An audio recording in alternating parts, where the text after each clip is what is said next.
Ho, ho, ho. I hope your holiday preparations are going along well. Welcome to our last lesson for 2020, lesson number 12, Co-workers with God. All the way through Luther's presentation of the fourth commandment, he has been talking about fathers, either fathers in blood who care for the family, or fathers in office who care for their country. There's been one father that has been conspicuously absent, spiritual fathers, and Luther introduces them into the discussion at this point. They are the ones who guide us with the Word, and certainly they are under God.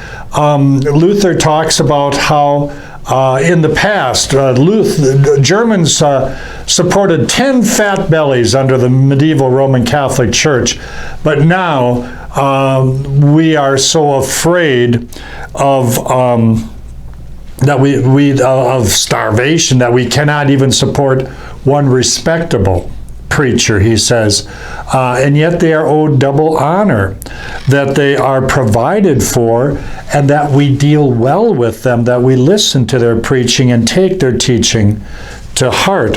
But then Luther, instead of going on into the ecclesiastical authority, he backtracks and brings out the big idea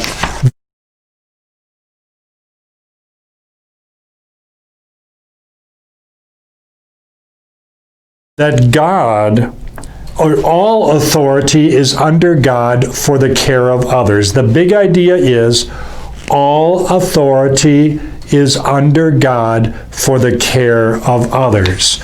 And this is a bit remarkable because in the medieval times, the rulers could do what they wanted. They were answerable to no one and nothing. But Luther says, no, God did not give them their positions to be thugs and tyrants, just as he did not make people parents, giving them their children for their pleasure or to gain economic benefit from them by seeing another cheap source of labor. No, that they were to care for their bodies, but also to see that they honor and praise God, even the government authorities. You see, here Luther was a man with 1 foot in the medieval ages, 1 foot in the modern times. He didn't recognize that separation of church and state. He fully expected that the government would see to it that people worship God according to the truth and purity in the Bible. But he was a big proponent of the part of the responsibility that we have under God is to, as he says, spare no diligence, time or cost in teaching the young. The inheritance, the legacy we leave behind is what is important, not money, not institutions, not power and privilege, but something that money cannot buy, that faith is passed on.